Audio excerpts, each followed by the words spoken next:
Hello, my name's Tim Gregory. I'm Chief Investment Officer at Vermeer Investment Management.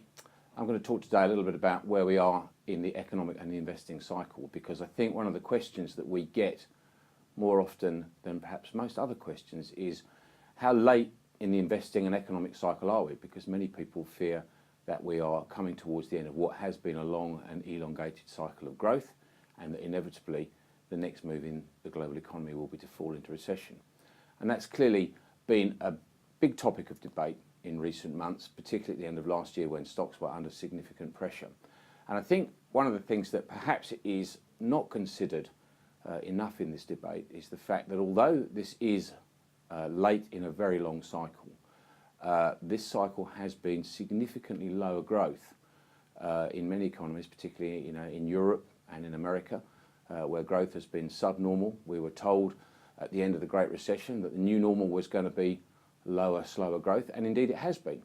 So I think it's possible that this cycle extends longer than people anticipate, and that we don't necessarily fall back into recession. Interest rates remain fairly low, although they've been raising in the US, but we now know that the Federal Reserve's policy is perhaps to be on hold, awaiting developments. And so what we have to do at Vermeer is think about how we're going to invest, whether it's late in the cycle or whether the cycle is coming to an end.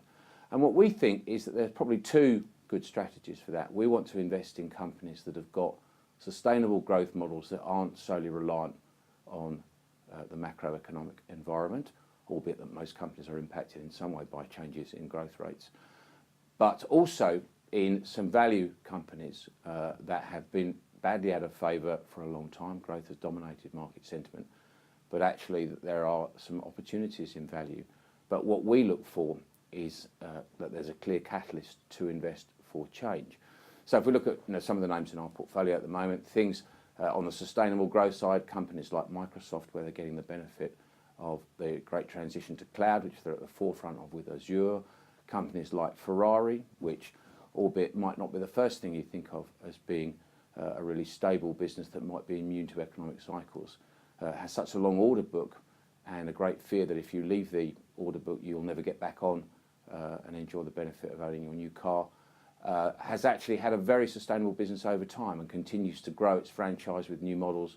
And you have the added benefit that at some point the company might introduce an electronic vehicle. So sustainable growth companies like that we think are a very important part of how to invest at this stage of the cycle. But also, as I say, there are some value opportunities where you've got to look for a real change in the business, and that often comes in the form of new management taking over a business that's either been struggling and has got to change. Something maybe like LafargeHolcim, which is a Swiss-based cement company that has struggled for many years to make economic returns, but has now got new management, new focus, really sharpening up the business, improving poor cash flows. Whether it's maybe something like ITV, which is a company that we have been looking at recently, where again you've had management change and the company's share price has been significantly devalued as people have worried about the future of linear TV. But actually we believe that the company's content offers great value, and we know that the industry is seeing a huge growth in scripted and unscripted drama and television shows, and ITV is at the forefront of that, and we think people perhaps focus too much on the negative parts of the business. So in summary, what we think is this may be late in the cycle. Stocks have been good for a long time.